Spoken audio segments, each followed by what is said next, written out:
Ecclesiastes 1. These are the words of the teacher, King David's son who ruled in Jerusalem. Everything is meaningless. Everything is meaningless, says the teacher, completely meaningless. What do people get for all their hard work under the sun? Generations come and generations go, but the earth never changes. The sun rises and the sun sets, then hurries around to rise again. The wind blows south and then turns north. Around and around it goes, blowing in circles. Rivers run into the sea, but the sea is never full. Then the water returns again to the rivers and flows out again to the sea. Everything is wearisome beyond description. No matter how much we see, we are never satisfied. No matter how much we hear, we are not content. History merely repeats itself. It has all been done before. Nothing under the sun is truly new. Sometimes people say, "Here is something new," but actually, it is old. Nothing is ever truly new. We don't remember what happened in the past, and in future generations, no one will remember what we are doing now. The teacher speaks. The futility of wisdom. I, the teacher, was king of Israel, and I lived in Jerusalem. I devoted myself to search for understanding and to explore by wisdom everything being done under heaven. I soon discovered that God has dealt a tragic existence to the human race. I observed everything going on under the sun, and really, it is all meaningless, like chasing the wind. What is wrong cannot be made right. What is missing cannot be recovered. I said to myself, "Look, I am wiser than any of the kings who ruled in Jerusalem before me. I have greater wisdom and knowledge than any of them." So I set out to learn everything from wisdom to madness and folly. But I learned firsthand that pursuing all this is like chasing the wind. The greater my wisdom, the greater my grief. To increase knowledge only increases sorrow. 2. The futility of pleasure. I said to myself, "Come on, let's try pleasure. Let's look for the good things in life." But I found that this too was meaningless. So I said, "Laughter is silly. What good does it do to seek pleasure?" After much thought, I decided to cheer myself with wine. And while still seeking wisdom, I clutched at foolishness. In this way, I tried to experience the only happiness most people find during their brief life in this world. I also tried to find meaning by building huge homes for myself and by planting beautiful vineyards. I made gardens and parks, filling them with all kinds of fruit trees. I built reservoirs to collect the water to irrigate my many flourishing groves. I bought slaves, both men and women, and others were born into my household. I also owned large herds and flocks, more than any of the kings who had lived in Jerusalem before me. I collected great sums of silver and gold, the treasure of many kings and provinces. I hired wonderful singers, both men and women, and had many beautiful concubines. I had everything a man could desire. So I became greater than all who had lived in Jerusalem before me, and my wisdom never failed me. Anything I wanted, I would take. I denied myself no pleasure. I even found great pleasure in hard work, a reward for all my labors. But as I looked at everything I had worked so hard to accomplish, it was all so meaningless, like chasing the wind. There was nothing really worthwhile anywhere. The wise and the foolish. So I decided to compare wisdom with foolishness and madness. For who can do this better than I, the king? I thought, wisdom is better than foolishness, just as light is better than darkness. For the wise can see where they are going, but fools walk in the dark. Yet I saw that the wise and the foolish share the same fate. Both will die. So I said to myself, since I will end up the same as the fool, what is the value of all my wisdom? This is all so meaningless. For the wise and the foolish both die. The wise will not be remembered any longer than the fool. In the days to come, both will be forgotten. So I came to hate life because everything done here under the sun is so troubling. Everything is meaningless, like chasing the wind. The futility of work. I came to hate all my hard work here on earth, for I must leave to others everything I have earned. And who can tell whether my successors will be wise or foolish? Yet they will control everything I have gained by my skill and hard work under the sun. How meaningless.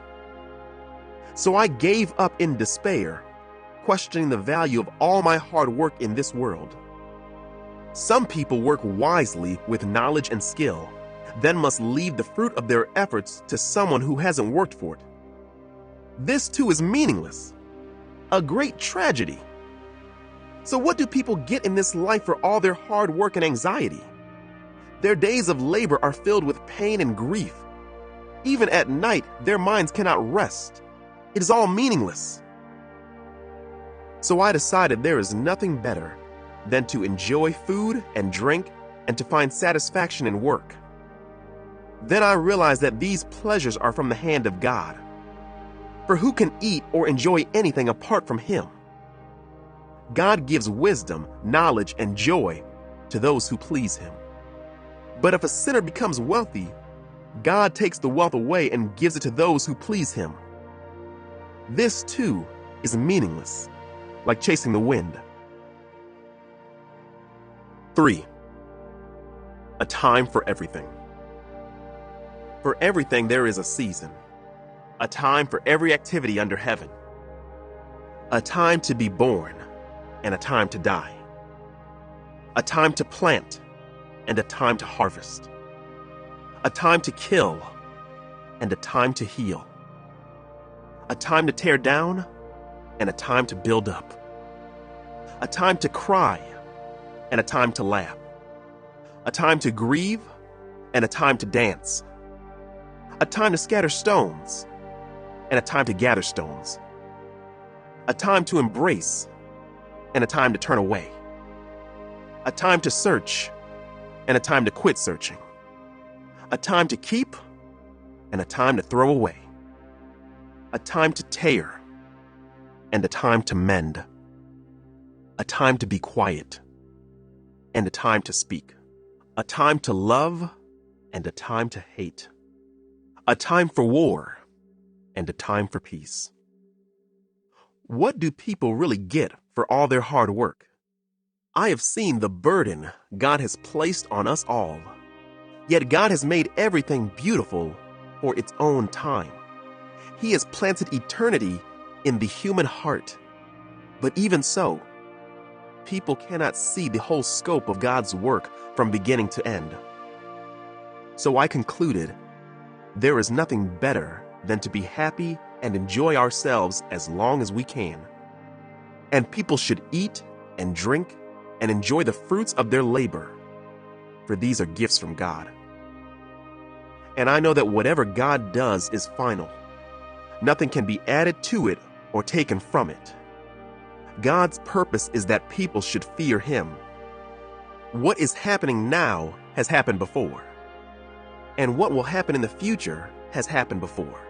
Because God makes the same things happen over and over again. The injustices of life. I also noticed that under the sun, there is evil in the courtroom. Yes, even the courts of law are corrupt. I said to myself, in due season God will judge everyone, both good and bad, for all their deeds. I also thought about the human condition, how God proves to people that they are like animals. For people and animals share the same fate. Both breathe and both must die. So people have no real advantage over the animals. How meaningless. Both go to the same place. They came from dust, and they return to dust. For who can prove that the human spirit goes up, and the spirit of animals goes down into the earth? So I saw that there is nothing better for people than to be happy in their work. That is our lot in life, and no one can bring us back to see what happens after we die. 4. Again, I observed all the oppression that takes place under the sun. I saw the tears of the oppressed with no one to comfort them. The oppressors have great power, and their victims are helpless. So I concluded that the dead are better off than the living. But most fortunate of all are those who are not yet born, for they have not seen all the evil that is done under the sun. Then I observed that most people are motivated to success because they envy their neighbors.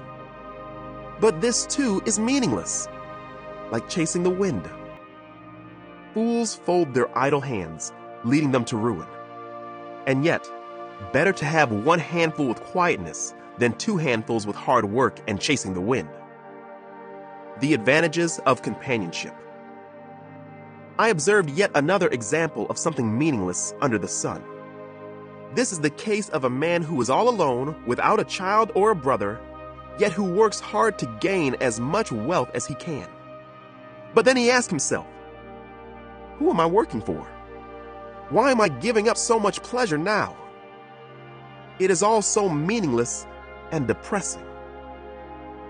2 people are better off than 1, for they can help each other succeed.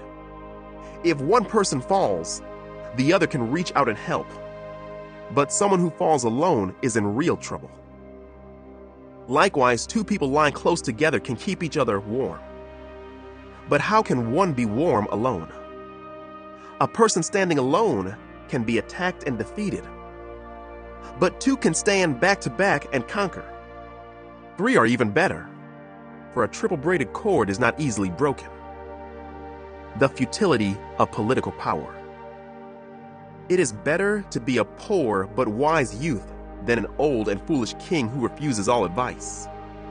Such a youth could rise from poverty and succeed. He might even become king, though he has been in prison.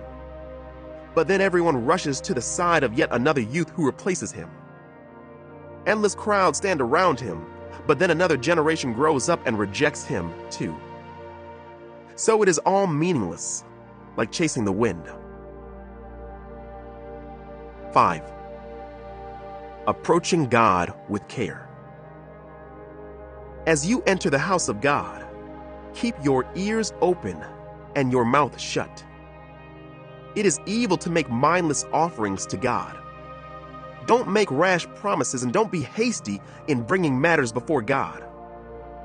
After all, God is in heaven and you are here on earth, so let your words be few. Too much activity gives you restless dreams. Too many words make you a fool. When you make a promise to God, don't delay in following through, for God takes no pleasure in fools. Keep all the promises you make to Him. It is better to say nothing than to make a promise and not keep it. Don't let your mouth make you sin, and don't defend yourself by telling the temple messenger that the promise you made was a mistake. That would make God angry, and He might wipe out everything you have achieved. Talk is cheap, like daydreams and other useless activities. Fear God instead. The futility of wealth. Don't be surprised if you see a poor person being oppressed by the powerful, and if justice is being miscarried throughout the land. For every official is under orders from higher up, and matters of justice get lost in red tape and bureaucracy. Even the king milks the land for his own profit. Those who love money will never have enough. How meaningless to think that wealth brings true happiness. The more you have, the more people come to help you spend it. So what good is wealth, except perhaps to watch it slip through your fingers? People who work hard sleep well, whether they eat little or much.